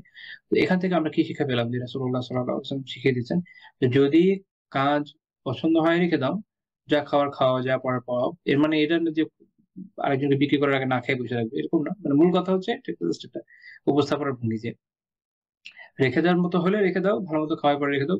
তার হকগুলো আদায় করো। আর যদি রেখে দেওয়ার মতো না হয় তো বিক্রি করে দাও। অহেতুক তাকে আটকে রেখে শাস্তি দিও না। যে আচ্ছা এ কাজ পারে না, তাকে ইচ্ছামত পিটাবো, তাকে এই করব, ওই করব, এভাবে শাস্তি দিব। তো এইজন্য যে ইবনে তাইমিয়া রাহিমাহুল্লাহ এরকম বলেছেন যে যে কারো যদি এরকম হয় যে দাসের যে আখলাক সেটা যদি তার সাইয়েদের বা মালিকের পছন্দ না হয় লাজিমাহু ইখরাজুহু আন মিলকি ওয়ালা ইউআযযিবু খালকাল্লাহ। তার জন্য এটা আবশ্যক যে সে তার মালিকানা থেকে বের করে দিবে। অর্থাৎ বিক্রি করে দিবে। এবং কিন্তু এটা করবে না যে আল্লাহ তাআলা সৃষ্টিকে সাজা দিবে। ইমাম মারিও কারিমি রাহিমাহুল্লাহ তার কিতাব গায়াতুন মুনতাহাতে এই উক্তিটা উল্লেখ করেছেন। আ তো এখান থেকে আমাদের যেটা বোঝা উচিত সেটা হচ্ছে যে অনেক ক্ষেত্রে যেটা হয় যে আমাদের অধীনস্থ যারা থাকে যাদেরকে কাজে আমরা অনেক সময় নিয়োগ করি। আমাদের দেশে অনেক সময় দেখা যায় যে দেখা যাচ্ছে কাজ হয়তো পছন্দ হচ্ছে না পেটাচ্ছে। ভয়ানকভাবে পিটেছে। এদের একটা হচ্ছে এখন তো সব স্বাধীন মানুষ, তাদের তো পেটানোর কোনো সুযোগই নেই স্বাভাবিক। এবং আমাদের দেশের যে প্রচলিত সেকুলার আইন সেটার মধ্যে কোনো সুযোগ নেই, কিন্তু তারপরে তারা এই কাজগুলি করে। আচ্ছা, তো মূল কথা হচ্ছে যে অধীনে যদি কেউ থেকে থাকে, তার যদি কাজ পছন্দ না হয় ছেড়ে দেন, বলেন যে ভাই যাও অন্য কোথাও গিয়ে কাজ করো। এটার জন্য তাকে গালিগালাজ করা, পিটানো দেওয়ার কোনো প্রয়োজন নেই। সহজ। আচ্ছা, এবং এটা একটা বড় কারণ যে কারণে দেখা গিয়েছে যে বিভিন্ন সময় আমরা আরো দেখবো উদাহরণ যে সাহাবীরা তাদের এরকম দায়দের আজাদ করে দিয়েছে। পছন্দ হয় নাই, সমস্যা আছে, ছেড়ে দিয়েছেন। ১৮ নম্বর পয়েন্ট যে তিনি রাসূলুল্লাহ সাল্লাল্লাহু আলাইহি ওয়াসাল্লাম যে কখনো খাদিমকে প্রহার করেন। এটা আমরা আগেও দেখেছি। আয়েশা রাদিয়াল্লাহু বলেছেন সহিহ মুসলিম হাদিস যে মা দারা রাসূলুল্লাহ সাল্লাল্লাহু আলাইহি ওয়াসাল্লাম শাইআন কাত্তু বিয়াদিহি ওয়ালা ওয়ালা ইমরাআতান ওয়ালা খাদিমা। যে রাসূলুল্লাহ সাল্লাল্লাহু আলাইহি ওয়াসাল্লাম কখনো নিজের হাতে কাউকে মারেন নাই, না তার কোন স্ত্রীকে মেরেছেন, না কোনো খাদিমকে মেরেছেন। বিশেষভাবে এই দুটো উদাহরণের কারণ হচ্ছে মানুষের যে ওই সময়কার প্রবণতা ছিল, এখনো গ্রামের মানুষের মধ্যে আছে, স্ত্রীকে পেটানো। আল্লাহ রাসূল কখনো এটা করেননি এবং খাদিমকেও পিটাননি। ইল্লা আইয়ুজাহিদা ফি সাবিলিল্লাহ। ব্যতিক্রম হচ্ছে যে আল্লাহর রাস্তায় জিহাদ করা। জিহাদের ময়দানে তখন তিনি কুফফারদের উপর আঘাত করেছেন। এটা আমরা এর আগেও বর্ণনায় দেখেছি। তো এই জায়গাটা ছাড়া, অর্থাৎ আল্লাহ তাআলার হকের জায়গাটা ছাড়া রাসূলুল্লাহ সাল্লাল্লাহু আলাইহি ওয়াসাল্লাম তার নিজের ব্যক্তিগত ক্রোধের কারণে তিনি কখনো কারো উপর হাত তুলতেন না। না নিজের স্ত্রীর উপরে, না নিজের খাদিমের উপর। আমাদের এখান থেকে শেখা খুবই জরুরি যে আমরা যেন নিজেদের আ পরিবারে যারা আছে তাদের, এবং যদি কারো এরকম খাদিম থেকেও থাকে বা অধস্তনে যারা আছে তাদের উপর কখনো হাত না ওঠায়, তাদের প্রতি প্রহার না করি। এটা যদি আমি আল্লাহ রাসূলের সুন্নাহ অনুযায়ী তার জীবন থেকে শিক্ষা যেটা নিচ্ছি সে অনুযায়ী আমল করি, তাহলে অবশ্যই এটার জন্য আমরা বেশি সওয়াব পাবো ইনশাআল্লাহ তাআলা। ১৯ নম্বর পয়েন্ট যে তিনি নিজে তো পেটাতে নাই, অন্যদেরও পেটাতে নিষেধ করতেন, এবং এটা একটা গুরুত্বপূর্ণ কারণ যে কারণে পরবর্তী সময়ে সাহাবীদের ভিতর এই এই এই বৈশিষ্ট্য, এই ধরনের আ বৈশিষ্ট্যই ছিল না আলহামদুলিল্লাহ। তারা সাধারণত গোলামদের পেটাতেন না। আবু মাসউদ আল-বাদরি রাদিয়াল্লাহু তাআলা আনহু তিনি বর্ণনা করছেন যে আমি একবার বলেছি যে কুনতু আদরিবু গুলামান লি বিসাউত। আমি একবার আমার একজন গোলামকে আ চাবুক দিয়ে পেটাচ্ছিলাম, চাপকাচ্ছিলাম। ওই সময় আরবরা যেটা করতে রেগে গেলে চাবুক দিয়ে পেটাতো। তো তিনি বলেন যে ফাসামাইতু সাওতান মিন খালফি। আমি আমার পিছনে একটা আওয়াজ শুনলাম যে ইলাম আবু মাসউদ, এ আবু মাসউদ জেনে রাখো। তো তিনি তখন তো রাগ প্রচন্ড। তিনি বলছেন যে আমি ফালাম আফহামি সাউত মিনাল গাযা। আমি রাগের চোটে এই শব্দ বুঝতেই পারি না যে এটা কার শব্দ কি। রাগের কারণে কোনো কিছু খেয়াল পাত্তা দিচ্ছে না এই অবস্থা। ধীরে যখন যখন কাছে আসলেন তখন তিনি বুঝলেন যে এটা আল্লাহ রাসূল সাল্লাল্লাহু আলাইহি ওয়াসাল্লাম। তিনি অনেক দূর থেকে বলতে আসেন যে ইলাম আবু মাসউদ, ইলাম আবু মাসউদ, হে আবু মাসউদ তুমি, হে আবু মাসউদ তুমি এটা জেনে রাখো। তো তিনি চাবুকটা ছুঁড়ে ফেললেন। তখন আল্লাহ রাসূল বললেন যে ইলাম আবু মাসউদিন আন্নাল্লাহ আকদারু আলাইকা মিনকা আলা হাযাল গুলাম। এই গোলামের উপর তোমার যতটা ক্ষমতা, তার থেকে অনেক বেশি ক্ষমতা তোমার উপর আল্লাহ তাআলা রেখেছে। কি একটা কথা! যে তার মানে সতর্ক করে দিয়েছেন যে তুমি যে তাকে মারছো, তোমাকে তো আল্লাহর কাছে জবাব দিতে হবে। কি জবাব দিবে সেদিন? যেদিন তুমি আল্লাহ তাআলার কাছে দাঁড়াবে। তো তখন তিনি বললেন যে, "লা আদরিবু মামলুকান বা'দাহু আবাদা।" আমি এরপর কখনো কোন দাসকে পেটাবো না। তো এইভাবে দেখেন যে আল্লাহ রাসূলের তারবিয়াতের পদ্ধতি আল্লাহ তাআলার ভয় জাগিয়ে দিতেন। যেকোনো সমস্যায়, রোগে, আধ্যাত্মিক রোগে এটার প্রধান চিকিৎসা হচ্ছে আল্লাহ তাআলার ভয়কে অন্তরে জাগ্রত করা। যেকোনো পাপের মধ্যে কেউ লিপ্ত থাকুক, কোন জুলুমে মানুষ লিপ্ত থাকুক, আল্লাহ তাআলার ভয় ছাড়া এটা আসলে যাবে না। কারো মধ্যে যদি সঠিকভাবে আল্লাহ তাআলার ভয় থাকে তাহলে অবশ্যই এই সকল রোগ থেকে সে বের হয়ে আসবে। কিন্তু আল্লাহ তাআলার ভয় যদি অন্তরে জাগরুক না থাকে তাহলে কি হবে? তাহলে আপনি দুনিয়ার আইন করতে পারবেন। কিন্তু ওই আইন কতটুকুই বা কার্যকর? একটা সার্টেন লেভেল পর্যন্ত। যখনই আইনের আ শাসন দুর্বল হবে বা এমন কোন জায়গায় কেউ ক্রাইম করার সুযোগ পাবে যেখানে আইনের হাত পৌঁছাচ্ছে না, তখন মানুষ বিভিন্ন ধরনের অপকর্মে লিপ্ত হবে। এজন্য মানুষকে সংশোধনের ২ টা বিষয় খুব জরুরি। এক হচ্ছে যে তাকওয়া, আর ২ নম্বর হচ্ছে আল্লাহ তাআলার আইন দুনিয়াতে কায়েম। আচ্ছা। এই হাদিসের আরেকটা ভার্সন, এটা সহিহ মুসলিমে, ২ টি সহিহ মুসলিমে আছে যেখানে তিনি এরকম বলেছেন যে হুয়া হুরুন লিওয়াজহিল্লাহ। আল্লাহ তাআলার সন্তুষ্টির জন্য আমি একে আযাদ করে দিলাম। তো তখন রাসূলুল্লাহ সাল্লাল্লাহু আলাইহি ওয়াসাল্লাম বললেন যে যদি আমা লাউ লাম তাফআল, যদি এটা তুমি না করতা তাহলে কি হতো? আ লা লা ফাতাহ আল্লাহ রাসূল এরকম বলছেন যে যদি এটা তুমি না করতে তাহলে কি তোমাকে আগুন তোমাকে স্পর্শ করত, অথবা আ লামাসাতকান নার, বা আগুন তোমাকে গ্রাস করে নিত। একটা ইয়েতে আছে যে আগুন তোমাকে পুড়িয়ে ফেলতো, অথবা লামাসাতকান নার, অথবা আগুন তোমাকে গ্রাস করে নিত বা স্পর্শ করত। অর্থাৎ মূল কথা হচ্ছে যে যদি তুমি এটা না করতে তাহলে আগুনের মধ্যে পড়ে যেতে। এখানে একটা গুরুত্বপূর্ণ বিষয় হচ্ছে যে এটা কিন্তু এরকম না যেটা ওয়াজিব ছিল এরকম না। ইমাম নববী রাহিমাহুল্লাহ বলছেন যে আসলে এই হাদিসের মধ্যে এই বিষয়ে ইয়ে দেওয়া হয়েছে, জোর দেওয়া হয়েছে যে যারা দাস আছে তাদের সাথে যেন কোমল ব্যবহার করা হয়, তাদের সাথে উত্তম সোহবত ইখতিয়ার করা হয়। এবং উনি বলছেন যে আজমা আল মুসলিমুন, মুসলিমরা এই বিষয়ে একমত যে আ আনা এ একটা আনা আম ইফকাহু আনা ইফকাহু হাযা লাইসা ওয়াজিবা, যে এই যে উনি তাকে আজাদ করে দিলেন, এই আজাদ করাটা ওয়াজিব ছিল না। মূলত এটা একটা মানদুব, একটা মুস্তাহাব আমল তিনি করেছেন।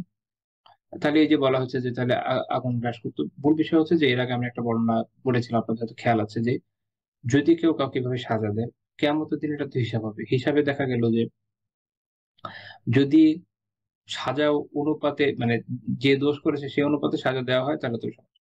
কিন্তু যদি সাজার পরিমাণ বের হয়ে যায়, বেশি হয়ে যায়, তাহলে তো আল্লাহ তাআলা এটার জন্য ধরবেন। তো তখন এটা জাহান্নামের আগুনের কারণ হতে পারে। তো এটাই আল্লাহ রাসূল সাল্লাল্লাহু আলাইহি ওয়াসাল্লাম এই জায়গায় সতর্ক করে দিলেন যেমন যেন না হয়।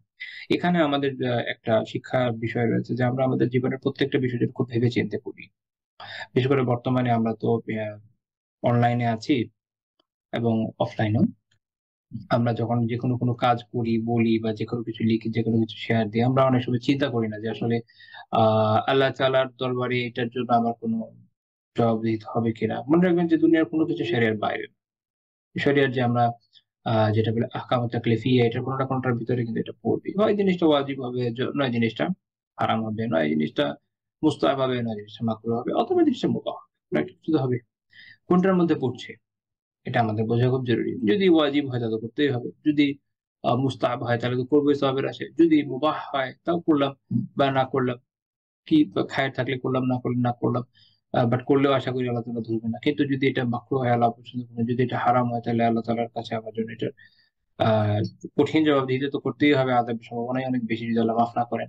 তো এরকম গুরুতর বিষয় কিন্তু রয়েছে। এজন্য মানব জীবনের প্রত্যেকটা কাজই তো শরিয়ার যে আহকামে তাকলিফিয়া, এগুলো কোন না কোনটার মধ্য দিয়ে পড়ছে।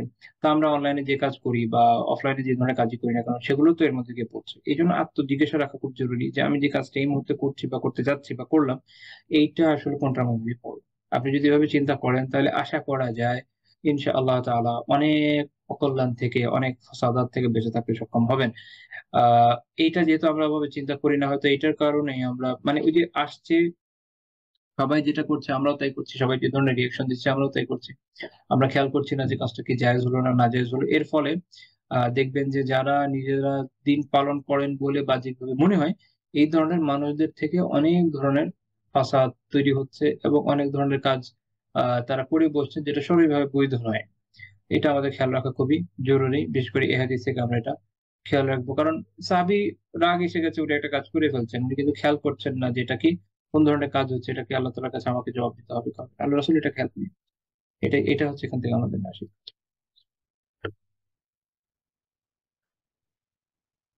রাসূলুল্লাহ সাল্লাল্লাহু আলাইহি ওয়াসাল্লাম গোলামকে প্রহারের কাফফারা নির্ধারণ করে দিয়েছেন তাকে মুক্ত করে দেওয়া। কাফফারাটা আগে এটা বলে রাখি যে আ ইমাম নবী রাহিমাহুল্লাহ বলছেন যেটা উলামা এই কথা এটা বলেছেন, যেটা মূল বিষয় হচ্ছে যে তাদের সাথে উত্তম ব্যবহারের জন্য এই বিধান। এবং এই বিষয়ে ওয়াজিব আল মুসলিমুন, মুসলিম এই বিষয়ে ইজমা করেছেন, একমত হয়েছে যে আন্না ইতকাহু বিহাদা লাইসা ওয়াজিবা। এই মুক্ত করে দেওয়াটা এটা ওয়াজিব না, এটা মানদুব, এটা মুস্তাহাব। কেন? কারণ যেন তার কাফফারা হয়, যেটা ওই যে একটু আগে যেটা ব্যাখ্যা করা হলো যে কোনো ক্ষতি তার না থাকে বা কোনো গুনাহ থাকলে দূর হয়ে যায়, জুলুম থাকলে দূর হয়ে যায় এজন্য। তো ঘটনা কিরকম যে ইবনে উমর রাদিয়াল্লাহু তাআলা আনহু আ তিনি একবার তার একজন দাসকে মুক্ত করে দিলেন এবং তারপর মাটি থেকে একটা কাঠ বা একটা কোনো কিছু উঠিয়ে বললেন যে এটাতে এইটার সমপরিমাণে কোনো সওয়াব নাই। কারণ হচ্ছে উনি কোনো মার দিয়েছিলেন, এই কারণে তাকে মুক্ত করে দিয়েছে। তবে তিনি বললেন যে, "আমি আল্লাহর রাসূল থেকে এটা শুনেছি, মান লাথামা মামলুকাহু আও দারাবা।" যে তার দাসকে চড় দিল বা মার দিল, ফাকাফফারাতুহু আইয়ু উতিকাহু। তার কাফফারা হচ্ছে, এর ক্ষতিপূরণ হচ্ছে সে তাকে মুক্ত করে দিবে। তো আরেকটা বর্ণনা, এই বর্ণনাটা সহিহ মুসলিমের ছিল। ১৬৫৭ নম্বর হাদিস আর ১৬৫৮ নম্বর হাদিসে রয়েছে আ যে একবার একজন বয়স্ক ব্যক্তি, এটা একজন সাহাবীর ঘটনা। আ হিলাল বিন ইয়াসাফ রাহিমাহুল্লাহ বর্ণনা করেছেন যে একজন শায়েখ, একজন বয়স্ক ব্যক্তি, তিনি একবার তার খাদিমকে চড় দিয়ে দিলেন। তো তখন সয়ীদ বিন মুকাররিন রাদিয়াল্লাহু তাআলা আনহু তিনি বলছেন যে, এবং ওই শায়েখ তিনি থাপ্পড় দিয়েছেন হচ্ছে গালে। যে আপনি এই যে মার দেওয়ার জন্য চেহারা ছাড়া কিছু পাননি। তিনি বললেন যে, "লাকাদ রাআইতুনি সাবআতি মিন বানি মুকাররিন।"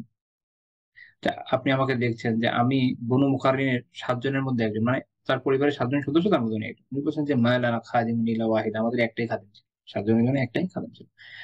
ফালাতামাহা আসগারুনা, তাকে আমাদের সবচেয়ে ছোট জন এসে সাপোর্ট করে দিয়েছিল।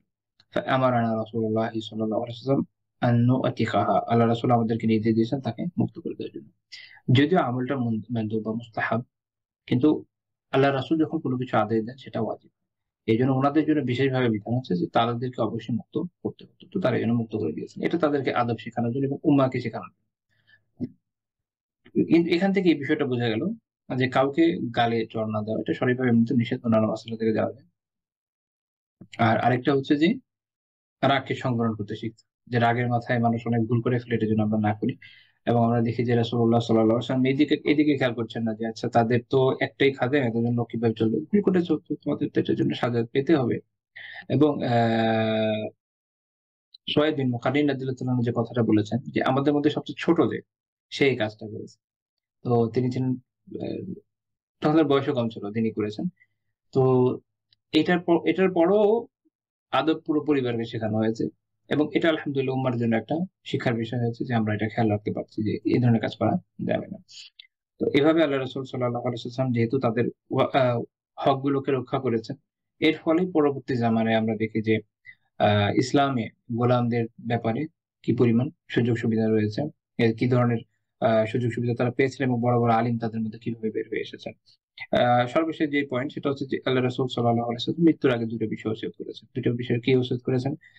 ইবনে মাজাহ রাহিমাহুল্লাহ তাআলা তার সুনানে উল্লেখ করেছেন 2697 নম্বর হাদিস। আনাস রাদিয়াল্লাহু আনহু বলছেন যে আল্লাহ রাসূল সাল্লাল্লাহু আলাইহি ওয়াসাল্লাম যখন আহ ওয়াহুয়া ইউগারগিরু বিনাফসি, যখন তার একদম মৃত্যুর যন্ত্রণা উঠে যাচ্ছে এই সময়ও তিনি যে ওসিয়ত করেছেন কি as-সালাহ, এক নম্বর কি সালাত, ওয়া মা মালাকাত আইমানুকুম, এবং তোমাদের অধীনে যা আছে।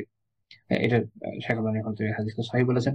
তো প্রথম কথা হচ্ছে সালাহ, অর্থাৎ সালাতকে আঁকড়ে ধরো, ঠিক মতো পড়ো, এটা যে এটা শান অনুযায়ী আদায় করো এবং এই বিষয়ে উদাসীন হয় না।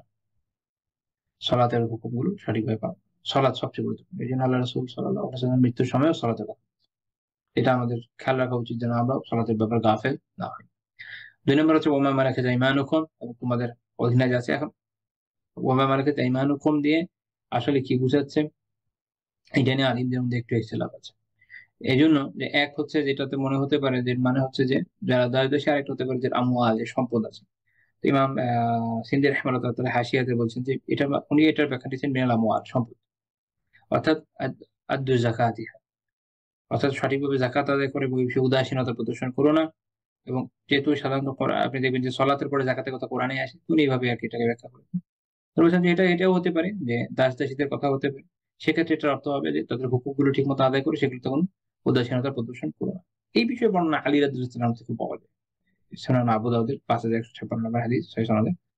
তিনি বলছেন যে কানা আখিরু কালামি রাসূলিল্লাহি সাল্লাল্লাহু আলাইহি ওয়াসাল্লাম, আল্লাহ রাসূল সাল্লাল্লাহু আলাইহি ওয়াসাল্লামের শেষ কালাম ছিল এটা as-সালাত, সালাহ, সালাত এবং সালাত আদায় করো।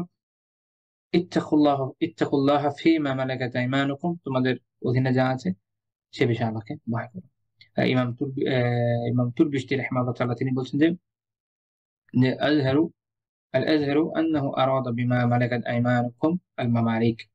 তিনি বলছেন যে এটার বাহ্যিক অর্থ সুস্পষ্ট অর্থ এটাই যে তিনি আসলে এটাতে বোঝাতে চাচ্ছেন তোমাদের অধীনস্থ দাস দাসীদের কথা। তিনি বলছেন কেন সালাতের সাথে এটাকে একসাথে যুক্ত করার কারণ কি? তিনি বলছেন যে কারণ হচ্ছে যে যে যেন এটা জানা হয় যে সালাত যেমন একদম আপনার পারফেক্ট টাইমে সঠিকভাবে আদায় করতে হবে, একই রকম ভাবে দাস দাসীদের যে প্রয়োজন, তাদের কাপড়, তাদের খাবার দাবার, এটাকে আদায় করে দেওয়া এটা ওয়াজিব। এবং সলাৎকে যেমন তলব করা এটা কোনোভাবে বৈধ নয়, সেভাবে এগুলো বৈধ, তলব করা বা এগুলোতে উদাসীনতা প্রদর্শন করা বৈধ। তো এই আলোচনা দিয়ে আমরা মোটামুটি আলহামদুলিল্লাহ 21টা পয়েন্ট আলোচনা করলাম আলহামদুলিল্লাহ, যে দাস দাসীদের সাথে এবং অধীনস্থদের সাথে রাসূলুল্লাহ সাল্লাল্লাহু আলাইহি ওয়াসাল্লামের ব্যবহারের বিষয়। তো এখানে এই সর্বশেষ যে পয়েন্ট আমরা আলোচনা করলাম সেখান থেকে আমাদের কিছু শেখার বিষয় আছে। অনেক ব্যক্তি আছেন মাশাআল্লাহ যাদের বড় বড় ইন্ডাস্ট্রি আছে আমাদের বর্তমান সময়, দেখবেন যে ভালো সালাত আদায় করছেন, মাদ্রাসা মসজিদ বানাচ্ছেন, খুব সুন্দর। কিন্তু তাদের নিজেদের অধীনস্থ যে কর্মচারী, বিশেষ করে তাদের শ্রমিকরা তাদের বেতন হয়তো আটকে রাখছেন, অনেকদিন পর পর দিচ্ছেন। এটার জন্য বেচারাদেরকে আন্দোলন করতে হচ্ছে। এটা কোনো দিনদারির বিষয় হতে পারে না। বরং আপনার অধীনে যারা আছে, আল্লাহ রাসূল সাল্লাল্লাহু আলাইহি ওয়াসাল্লাম তার মৃত্যুর আগের ওসিয়াতে দুইটা বিষয়ে অত্যন্ত গুরুত্ব দিয়েছেন। এক নাম্বার হচ্ছে সলাৎ, আর দুই হচ্ছে আপনার অধীনস্থ যারা রয়েছে তারা। কাজেই এটা অবশ্যই খেয়াল রাখা জরুরি যে তাদের হক যেন সঠিকভাবে আদায় করা হয়, সময় মতো আদায় করা হয়। আমরা পিছনে আলোচনা করেছি যে যে শ্রমিক বা যে কর্মচারী তার হক যত দ্রুত সম্ভব আদায় করতে হবে, তার সাথে যে চুক্তি সেই মোতাবেক যত দ্রুত সম্ভব তার যে তার তার যে দায় সেটাকে মিটিয়ে দিতে হবে। আর মনে রাখতে হবে যে উসুল হচ্ছে আর উজুব লিল ফওর, কোনো কিছু ওয়াজিব হলে এটা যত দ্রুত সম্ভব আদায় করে দিতে হয়। যখন কারো সাথে আপনার চুক্তি হচ্ছে যে আপনার কাজ এতটা এতটা এই পরিমাণ আমার কাজ, মাসের এত থেকে এত তারিখ আপনাকে আমি বেতন দেবো, এই বিষয়ে আপনার সাথে আমার চুক্তি আছে। তার মানে হচ্ছে যখন এটা সে সম্পন্ন করলো, মাস শেষ হয়ে গেল, তাকে আমাকে দ্রুততার সাথে আদায় করতে হবে, এটা আমার জন্য আবশ্যক। এখানে আসলে শিথিলতার জায়গা নেই, কিন্তু আমার মনে হয় আল্লাহ আলাম যে হয়তো মানুষের মধ্যে এই বিষয় নিয়ে ভাবে চিন্তাও নাই, সচেতনতাও নাই। আচ্ছা, এটাও একটা দিনই বিষয়। মনে রাখবেন এটাকে যেমন বলেছে যে জীবনের প্রত্যেকটা দিক দিনই বিষয়, এমন কিছু নাই যেটা ইসলামের বাইরে। আহকাম তাকলিফিয়ার ভিতরে কোনো না কোনোটা পড়বে, হয় ওয়াজিব হবে, নয় হারাম, হয় মাকরু হবে, নয় মুস্তাহাব, হয় মুবাহ হবে, কিছু না কিছু তো হবে, এর বাইরে কিছু যাবে না। তো কাজেই আগে আমাদের জানতে হবে যে আমার কোনটা আমার দায়িত্ব, সেটা যেন আমি সঠিকভাবে পালন করি। যারা কাউকে নিয়োগ দেন কাজ করার, তাদের দায়িত্ব যে এই বিষয়ক যে এটা তাকে অর্জন করতে হবে। কারণ ইলম অর্জন করা এবং স্পেসিফিকলি এই বিষয়ক ইলম অর্জন করা তার জন্য ফরজ আইন। তাকে এটাকে অর্জন করতেই হবে। একই রকম ভাবে যারা অধস্তন, যারা কাজ করেন, তাদেরও এটা আবশ্যক যে তারা জেনে নেবেন যে তার অধীনস্থ হিসেবে কোন কোন বিষয়গুলো তার জন্য আবশ্যক। এই জন্য আমরা অনেক সময় দেখি যে আহ, দুই পক্ষ থেকেই কিন্তু আপনার ইয়েটা হয়, এই হক নষ্ট করার বিষয়টা হয়। যেমন যারা মালিক তারা হয়তো বেতন এবং অন্যান্য সুযোগ সুবিধার ক্ষেত্রে হক নষ্ট করে থাকে, যারা অধস্তন তারা কাজ ফাঁকি দেওয়া, মালিকের সম্পদ বিনষ্ট করা, তাকে যে ডিউটি দেওয়া হচ্ছে সেটাতে চুরি করা, সময় নষ্ট করা, তারপরে হচ্ছে যেইটা পরিমাণ টাকা যে কাজের জন্য দেওয়া হচ্ছে সেটাকে সেখানে ব্যয় না করে নিজের পকেটে ঢোকানো, এবং বিভিন্ন ভাবে বিভিন্ন অবৈধ কাজ করে থাকে। তো তাহলে আমরা দুই দিকে এই সমস্যাগুলো দেখি, এবং এটা একটা বড় কারণ যে কারণে আমাদের এখানে সঠিকভাবে একটা দিনী ব্যবস্থাপনা তৈরি হয়ে উঠতে পারেনি। তো এই বিষয়গুলো থেকে আমাদেরকে বের হয়ে আসতে হবে, এবং বের হয়ে আসার প্রথম ধাপ হচ্ছে জানা। জানলে ইনশাআল্লাহ তাআলা গ্রাজুয়ালি আমরা সামনে এগোতে পারবো। তো আল্লাহ তাআলা তৌফিক দান করুন, আমরা যেন এই বিষয়গুলো শিখি, বুঝি, জানি, নিজেরা আমল করি, ওনার কাছে পৌঁছে দেই। আল্লাহ তাআলা তৌফিক দান করুন, আমিন। সুবহানাকাল্লাহুম্মা বিহামদিকা লা ইলাহা ইল্লা আনতা আস্তাগফিরুকা ওয়া আতুবু ইলাইক।